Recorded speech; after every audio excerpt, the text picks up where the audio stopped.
Growing up, I was a Nintendo kid in a Nintendo house. I'm talking Duck Hunt, Super Mario Bros, Kirby's Adventure, Sesame Street Count With Me. Really a hall of fame of video games right here. Then there was PlayStation. I didn't know much about this system except for I thought it was dumb. And that's really reason enough for my 4-year-old self to hold a firm bias. Now our cousins, they were PlayStation kids. So every summer we'd go up there and every single time my ass was proved so wrong. Passing the controller around on Spyro, dying over and over again on Crash. All these moments were really ingrained in me, but I actually really missed the boat on Ratchet and Clank. So here I am, 20 plus years later, trying my first Ratchet and Clank game and hold up, am I playing a Pixar movie?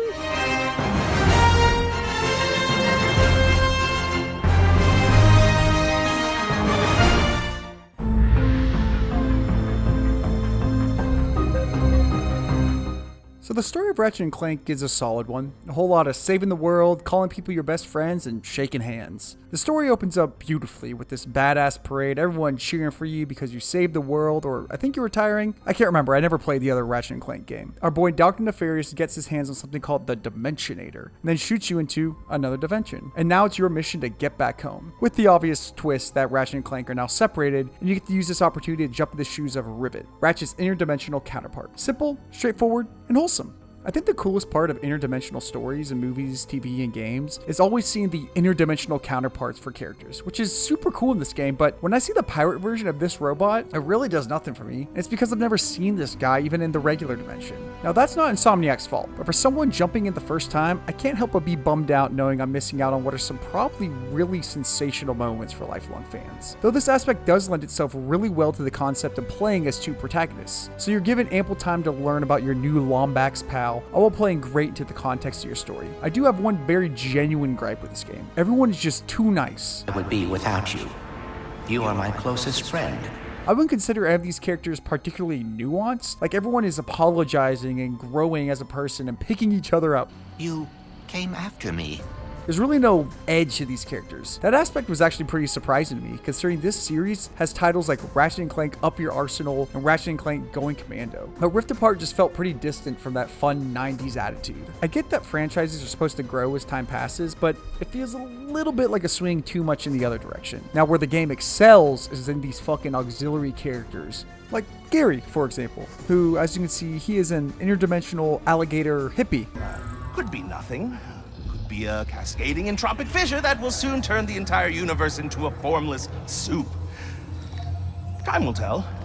Oh, and so are all of his friends. We might have to push calisthenics to every other day. You have Southern Belle, Grandmother's Pearls, Miss Zircon, who calls you sugar every time you buy something. Just follow the beat to Club Nefarious and you will find him. Then you have Mort, and of course, everyone's favorite character, Mort. The conversations and quips from these dudes is what had me exhaling out my nose at least once every play session. Leave it to us, Junkpot. Okay, I will just stay down here and watch you. Outside of its pretty routine story, I'll say the final act of this game is super good. So many magnificent set pieces that build to this incredibly badass climax and final boss fight. Sure, the story of Ratchet and Clank isn't going to change the world or anything, but it'll give you some laughs, a nice wholesome story, and some fun-ass characters across your entire journey. And I'm cool with that. So, handshakes and high fives all around.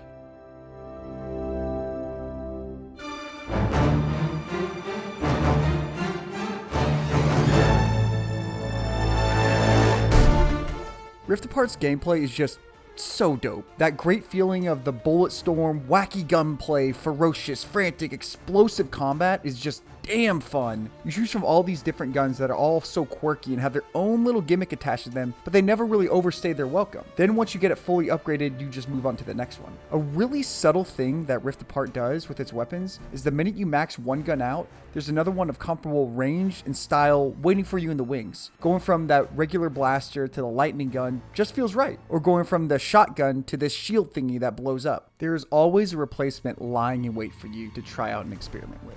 And once it all clicks, absolute chaos erupts. And I am so here for it. The weapons and fights are fun as hell. But as for the platforming, I'm not too sure about this one. You have all your basic bits of platforming in here, so you can double jump, hover, wall run, wall jump, which are all good, nothing to complain about here. but a spot where Ratchet and Clank really struggles is actually in its signposting and traversal areas. So what I mean by this is there are areas all over this game that look like they should be accessible, but just aren't. This is kind of an unfortunate side effect to how great this game looks. In older, less polished games, it's pretty clear what areas you can't go to due to how poorly it's rendered, but in Rift Apart, everything you see looks like it could be a part of the level. And to top it off, there's just some weird inconsistencies with what you can and can't do. Like, why am I punished for landing back at the starting point of this grind challenge, but it's perfectly acceptable for me to hover boot all the way across this area instead of taking the platform? And these are just two examples of this. I feel like this game is littered with parts like this where it's unclear if you're allowed to go here, or maybe you have to wait for further in the game. And for someone who wants to explore every nook and cranny, this could be such a frustrating system to wrestle with. That said, I don't think this ruins the experience of the game. Rift Apart is pretty forgiving when you make mistakes, and luckily the PS5 does a great job of loading you back immediately in and into the action. Another thing that stood out to me is how the rifts weren't exactly what I guess they thought they were going to be for the most part. They were just glorified teleportation sites. I really sat down expecting some bumping back and forth between dimensions, which a couple levels do, but not to the same effect of something like Titanfall 2. Now, Titanfall 2, that game knows how to implement this mechanic perfectly. Middle of jumps, changing where you are, jumping back and forth between dimensions all over the course of 10 seconds. Here it's just quick little puzzles where you take your time and it doesn't feel as fast and frantic like compared to the gunplay.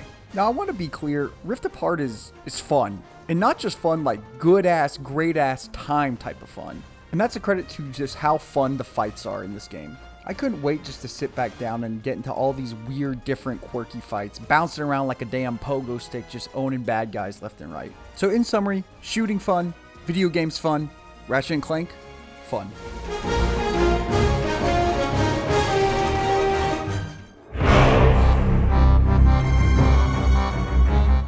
Look at this video game. Oh! Ratchet and Clank is probably one of the better looking games to date. Insomniac is out here just flexing their muscles on game fidelity and really setting the bar for what a $70 game should look like. One of the biggest selling points for Ratchet and Clank is just its incredible attention to detail. For every single pixel on the screen, there is something to see. This crowd in the opening scene looks so alive and vibrant. You're able to see everyone so clearly doing their own, what feels like unique animations. And then all the pieces of each level can be broken and shattered. Like the sheer amount of just particles flying all over the screen is insane. All while it's running at 60 FPS with no problems at all. Technically, this game is incredible. And then you have the cutscenes. They're literally just Disney animation or Pixar movies. I mean, there is literally a musical number in the game. Everything looks and feels hand animated. Facial expressions and mannerisms, the movements of the characters feel so real and natural. Even your enemies are constantly dishing out one-liners while doing these little taunt animations after they hit you. And they do this fancy little trick where they're like, oh yeah, you think this cutscene looks good? Well, guess what, idiot? You're playing the actual game. About the more it's caught up in whatever that thing is. The work that Insomniac does really allows them to make some badass planets too. These levels that you bounce around across multiple biomes, they really make you appreciate the environment you're in. That kind of Space Ranger theme of this entire game is awesome. Just jet setting from planet to planet. There's always this cool ass little intro just to give you an idea of the scope of the world you're about to land on. There are also a handful of cool presentation tools for this game. Just from the interface and inventory, which, by the way, unfortunately doesn't have good music. Oddly enough, Spider-Man suffered from this, so it's this weird Insomniac thing where they can't nail down the menu music. And then from this inventory, you're able to customize how your Ratchet and Rivet look and feel, so it feels uniquely your Ratchet and Rivet who are playing in this game. Really, this is just a long-winded way of saying Rift Apart's environments and look is superb, and it will really elevate this game to something special. Though I would be doing a disservice if I didn't at least mention the music. The soundtrack in this game isn't great. I've now listened to the album about 3 times all the way through on Spotify, and I honestly couldn't discern half the songs from one another. It's not that they're poorly produced or anything, they just all really blend together as a nebulous blob of music. The best songs are really the ones that incorporate Nefarious's theme into them, because my man has a bomb-ass villain theme.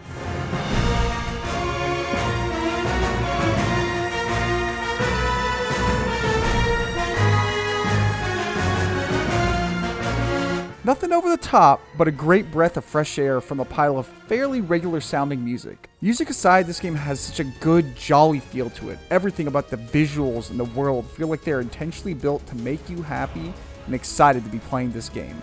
This was some great work by the Insomniac team. And a side note, all done with no crunch. More handshakes and more high fives all around. The dope thing about Rift Apart is this is a game for everyone.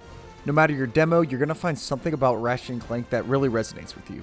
And while this game doesn't reinvent the wheel in any specific way, all of Ratchet and Clank is absolute quality. Whether you're a platformer fan, someone who leans more towards shooters, or just like to inject a little bit of wholesome media into your life, then Rift Apart has got you covered. I really love my time with Ratchet and Clank, and would highly recommend it to all 19 of you PS5 owners out there. But if the last 10 minutes of my review and B-roll didn't convince you, then I'll do it the best way I know how, with an old-fashioned review ending montage.